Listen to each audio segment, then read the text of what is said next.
Hello, my name's Christian Barker and this is 99co's Agent Success Stories. Today I'm speaking with Beatrice Ng from ERA. Welcome, Beatrice. Thank you, Christian, for having me. Beatrice, how long have you been in the industry and what was it that made you decide to become a real estate agent? Having to challenge myself in being a self-employed company, because being self-employed, you needed a lot of discipline, and I'm also passionate to see luxuries property, so it get me very excited to see all the properties in Singapore. So that is where I started my interest to be a property agent.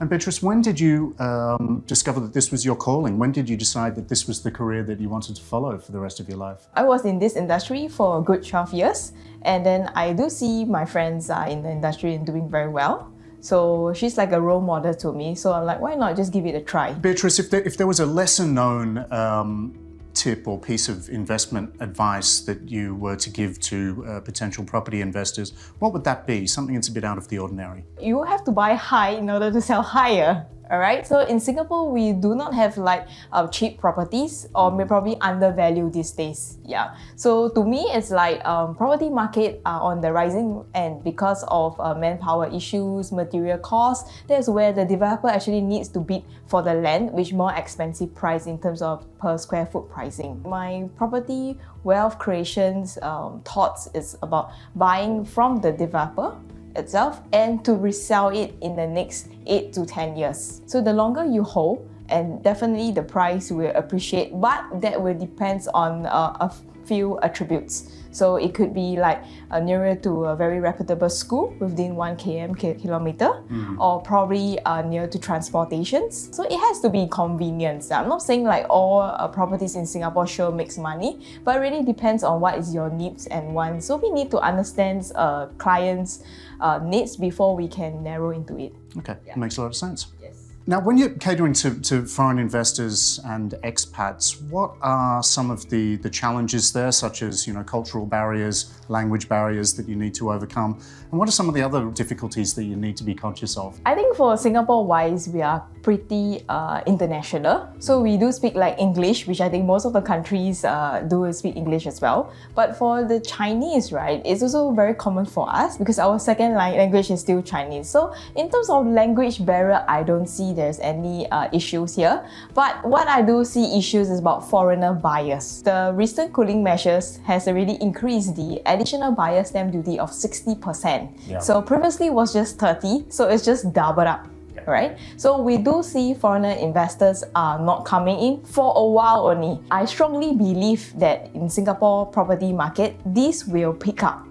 But they have to get used to it. So you're finding that the increase in ABSD has had quite a cooling effect on foreigners purchasing property in Singapore. That's right. And I do see that only a very short period of time. The reason being because Singapore is a Southeast Asia country, and moreover, we are core of the region whereby people who are in Malaysia, Indonesia, even in Australia, they do want to buy property in Singapore because I think Singapore economy is more stable. Yeah. Absolutely. Okay, so Beatrice, we were just talking about expats and foreigners, particularly from the expat point of view. How have the rapidly rising rents that we've seen recently affected that market for expats coming in or relocating within Singapore? I would say this will affect the expat very drastically because I do have tenants who needs to pay the rent more than 50% or even to 80% from their previous renter. So what they got to do is that because they are still staying in Singapore for their work and things like that, and then they will have to right sizing. Okay. Yes, so they need to right size to actually iron out on where is the location they want it to be and the proper size they want it to have. So you're seeing a lot of these expats having to make compromises because of the rental price increases. increment. But the good news is I felt like the rental now is getting slower and prices are trying to get into the stability right now. Okay. Yep. So I would see in the next few months probably prices for rental would be stable, but generally it won't be as low as previous rental. Interesting. Yeah. Good news for renters, perhaps not as good news for landlords. Yes, that's right.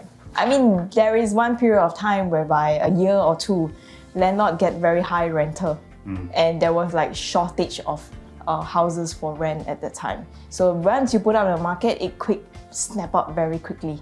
Yeah, and that is where people are more willing to pay for the rent. But now I do see there's a lot of TOP projects, meaning to say like developer, they are actually ready to pass on the keys to all of the buyers, and that is where they can actually rent it out. So there are more supply now rather than demand. As we all know, real estate transactions and real estate decisions in general can be very emotionally driven and very, very high in tension and stress. How do you go about ensuring that your clients maintain a level head, make the right decisions, and don't get carried away emotionally and do the wrong thing? For houses, right, it's going to be one of their most expensive purchase in their life. So it's either houses, property, or cars, right? So to me, I have to understand what they actually want in the property, right? Is it they are buying for own stay? That means they need a bigger unit, and in terms of location, are they going to stay near to the parents or near to school? So all these factors we actually need to discuss before we actually carry on to their property purchase. But whereas for another group of people, they're just buying for property investment. So they want to see the ROI. So we need to know why are they buying the property in the first place, and then to actually ask them more questions. What is their exit plan?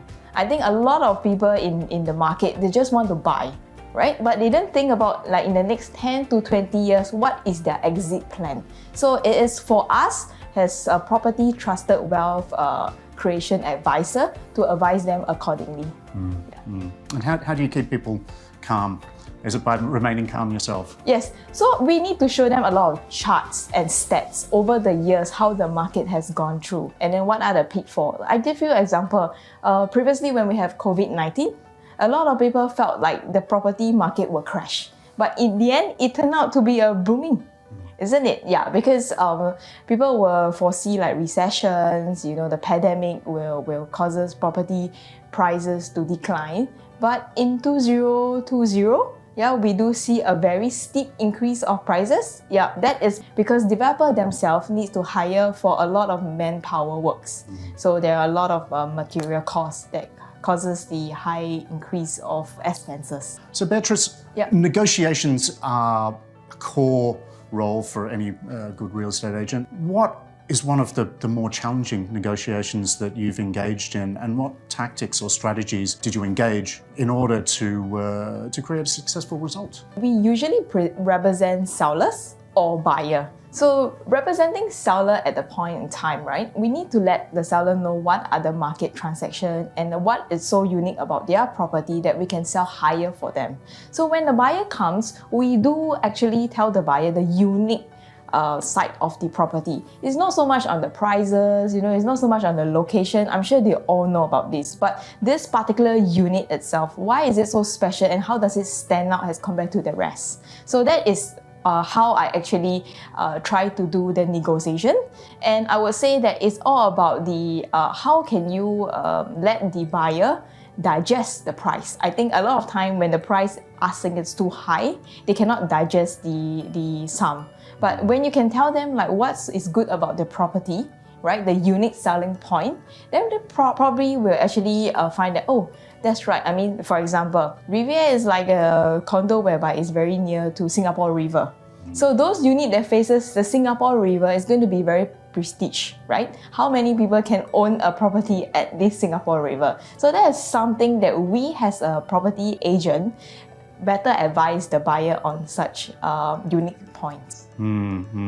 Is a successful negotiation one where both parties win, where both parties end up happy and neither ends up feeling that they lost out or came second best? Yes, that's right. That's why for both parties, you need to explain to them why the buyer derived in certain price and how the seller is arriving at the asking price. And from there, we try to match and meet in between for the deal to actually close. How do you go about remaining up to date with market trends and movements in the industry, new technologies, etc.? Recently, there's a lot of policy change. As a real estate agent, you have to be very updated to the market because the client will definitely ask you, like, what are the recent changes? And if you do see the trend, the government will announce the market policy at 12 a.m. in the morning, where everyone is sleeping and they will just give surprises, everyone. And the next morning, a lot of clients will actually text you. Your clients, it can be your agents, and then just ask you, hey, how does this property market changes in terms of the policy will affect them? So if you don't stay up to the market policy, you will not be above the rest, you see? Yeah, because a lot of times when they come up with policy, I'm sure they have the reason behind it. And one thing I like about my company in ERA is that the following day, they will create a seminar for agents and seminars for consumer to better understand why and how this policy has changed. Okay, so lots of late nights for you, staying up at midnight and finding out the news, what's going to happen the next day. Yes. Beatrice, as an expert in marketing, what are some of the more out of the ordinary or innovative methods that you've used to list and sell a property? I would say it's more on video marketing and touching on towards your network, because a lot of times I think property agent, they will use property portals to market the property, which is very effective. But from today's market, I think we got to stand out to be in social media, in the platform whereby TikToks, Facebook, Instagram, to actually market the property. The more viewership you have, the more people will actually get interested in the property, and you wouldn't know, they'll just call you up to view the property and eventually they buy the property. So are we seeing more investment and more attention paid to the quality of photography and videos that are done in properties in Singapore? Yes. We do see a lot of people who engage videographers, videos, because now we are all in the social media world. If you don't touch on social media world, it's very difficult to increase the viewership as well. Absolutely. Yeah. If you were giving advice to someone who was in the position you were in 12 or 13 years ago, just making a start in the industry, what advice would you give to that young person who's trying to build a career in real estate? Work as hard as you can, because you are young. Young is actually something that is very precious in life, okay? And to me, it's like just go out there, find more clients and be hardworking. Fantastic. Beatrice, this has been a really fascinating conversation. Thank you so much for all of your insights Thank today. you for having me. My pleasure.